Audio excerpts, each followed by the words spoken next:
and this is regarding listening for insight and metrics. Basically, the three things that we need are: you need to have some sort of conversation criteria before you start researching. You need to know some keywords which can be provided by the client, or you need to do the research yourself, which is a little bit more difficult because you might end up with very unusual industries. For example, I was doing a few months ago research for a company producing MSG. Does anyone know what MSG stands for? Monosodium glutamate. Very interesting. And umami. So I have absolutely no idea what that is, what it does, and so on. So I had to do the research from scratch and try to find out what exactly is the industry about. It's challenging, but it's nice because you get to kind of learn many things at the same time. In terms of technology, there are a number of paid social media monitoring tools that you can use. I know that our colleagues in North America are actually using and finding more easy Crimson Hexagon and Visible technologies. In the UK, we're only using Radiant 6. I'm not exactly sure why this was chosen, but anyway, it doesn't matter. And this is just to give you an idea of how the action reports would look like at the end, in terms of charts and bars and so on. Very interesting things that give an overview to the client, basically, of what's happening. And in terms of core services, listening posts, which are quite important for us because we get many clients that don't necessarily want to a proposal for a strategy. They just want to know what's happening with their brand in terms of mentions because of some sort of product that they've recently launched. Maybe we're not working with that client at the moment, but he just needs that. So he can just come to us and tell us that he wants a conversation map. A conversation map would basically refer to going through all the research that I was talking about in terms of mentions, share of voice, and so on, and come up with relevant insights and recommendations of what they should do further. That's all. There's no planning involved, and usually we just get paid for the conversation map.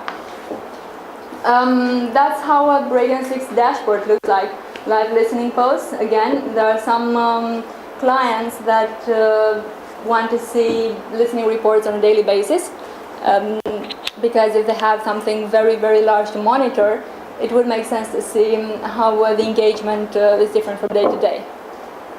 And crisis management, which is a little bit more complicated, and luckily we don't actually deal with this every day, because that would mean we have a problem. It involves a lot of research because of some sort of crisis. For example, I don't know, if a plane crashed and one of the companies producing the engine, for example, is our client, then we kind of need to deal with that, and we need to do automatic listening of all posts and so on, and try to calm things down. Kind of, yeah. Again, that's strongly related to PR. Although it's online, it's still PR. Last year with the BP. Yes, actually BP was our client in North America, and unfortunately I can't talk about that subject, but we did a very good job. You actually did, because we don't remember this match. Good job as well. Yeah.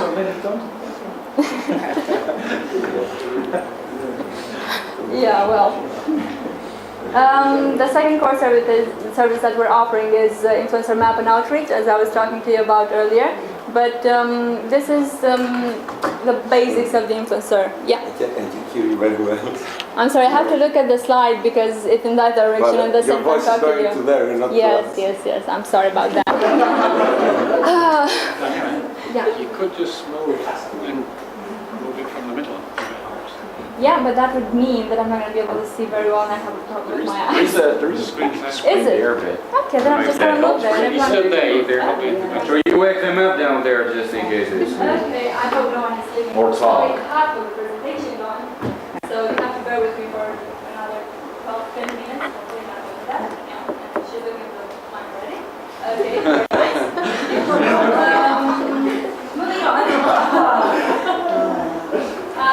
The basics of the influencer relationship management that I was talking about earlier comes from some guys' theory that you have the influencer node, basically by trying to talk with an online blogger, you get to reach, if he has 1,000 viewers a day or something like that, you get to reach all their audience. Network dispersion refers to trying to talk to the social grassroots through peer influence, and that's social networking, and trying to reach buzz through using, I don't know, Twitter or using Facebook and so on. The node plus network model is the one that we are trying to use on a regular basis because we think it's more complex and it offers the possibility to actually connect with a larger audience and engage with our customers directly rather than just for influencers. Because when you contact an influencer, it's like giving him the option to talk about your product, whatever he wants, and it's not necessarily good. At the end of the day, it's better to just engage with them through Facebook, for example, because you have complete, you're in complete control when you have that. And these are a few of the things that we take into consideration when we're trying to put together an influencer map. Reciprocity, consistency, social proof, liking, authority, scarcity. Probably I should be able to take you through all of them, but I'm sure you would pretty much be very bored by the end of it. So just to give you an idea again. If anyone needs any explanation on this, I'm happy to explain, but just have a look. Does it make sense to you? Do you see anything? Okay. Reciprocity, if brands offer someone value to influencers, they reciprocate. Consistency, people want to remain consistent with the public commitment. Social proof, if other women, for example, like her, use a product, she will try it as well. Liking, if other people like her, ask her to try a product, she will as well. Authority, strangers with authority that I was talking about earlier, if you were able to listen to what I was saying earlier. Scarcity, exclusive opportunities that drive action. By the way, this is, may not look like it, but this is a theory of persuasion. So yeah. She's talking about it in an online context. But this is straight from, I mean, this is a very famous guy that has lots of theories, if you see the little footnote. But this is just it's a general theory of persuasion. So I love this slide because it's a direct application of theory into practice. That's what we tried with the influencer node and so on as well. It's basically someone theory that we kind of try to use it in practice. The same thing. And these are 7 word-of-mouth marketing drivers that we have to go through every time we kind of try to sell a story. And this applies to PR as well. Do we have a good story, or can people show their involvement in a visible way? Because if you just offer content and you don't allow people to engage in a way, they're just going to forget like 2 seconds after they read whatever you want them to read. Do we offer something new to talk about? If it's something that has been discussed for the last, I don't know, 2 months or so, it's not going to be that interesting unless you come up with something, I don't know, a new research on that topic or anything that's very interesting.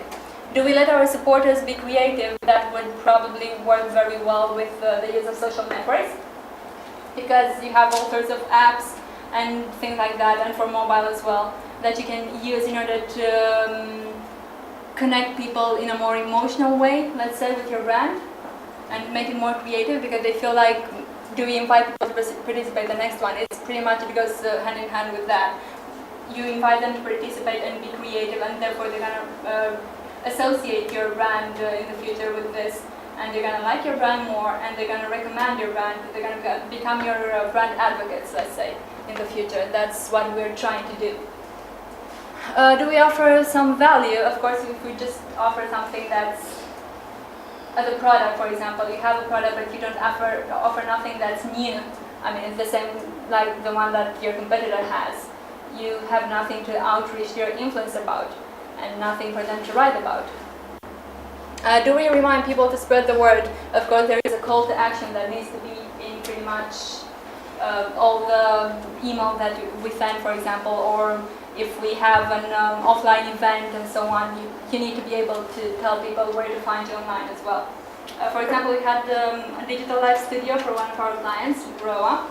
I'm not sure if anyone has ever heard of Groa, because it's a very niche related architecture, so I wouldn't expect you to have heard of it. But we had a digital live studio in an architecture festival, and we had some small cards with the Facebook URL, Twitter handle, and so on that we handed to everyone who was actually stopping at their stand. So in this way, you kind of encourage them to find you online and spread the word and so on.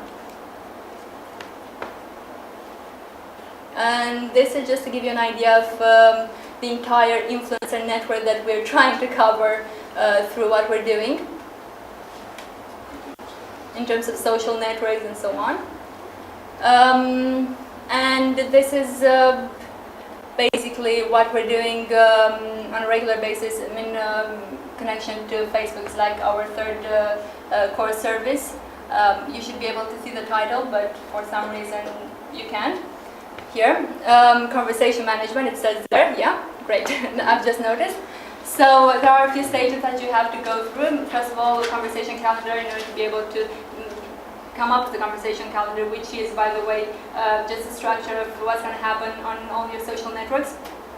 It can be for a year, for 6 months, for 1 month. It depends on what you agree on with your client. And you need to be able to come up with some sort of branded updates, but you have to be careful because no one actually wants to see something that's 100% about your products and about how good you are and about your company and so on. You need to be able to offer more information, and you need to be able to start a conversation through questions, through polls, applications, and so on. And there is a conversation manager who does that on a regular basis, and also on a daily basis he needs to go through what happens on the page and come up with a flagging document, as we call it, for our client, which means a spreadsheet that logs all the comments that happened during that day and our suggested answers that the client might agree or disagree with. And only after we have approval from the client we can actually post a reply, which is quite a lengthy process from my point of view, but they like to feel that they're in control, and that's the only way. And of course you can use social CMS in order to schedule your updates and so on a regular basis, because it would mean that you would lose kind of 5-10 minutes at least of your day for nothing. Since you already have a conversation calendar in advance, it's easier to just use Hootsuite, for example, or Socialon for whatever CMS that you want. And this is an example that you can probably see the entire page there, not here. But this is an example of a page that we are kind of working with. Actually, I'm the community manager for this. And this is how it looks like. It was created like 2 months ago. So we're just starting with this client. And it's not necessarily, as I said, it's a very niche client because they're producing faucets and things that are for interior design rather than for general use. And our core service number 4 would be content and experience activation, which refers to, because we're part of PR, we tend to pay a lot of attention to events. And we're trying to engage with people offline, but trying to amplify the event online and the result of the event and engagement with everyone who's not actually able to be there. So we have to structure our planning pre-event, event, and post-event.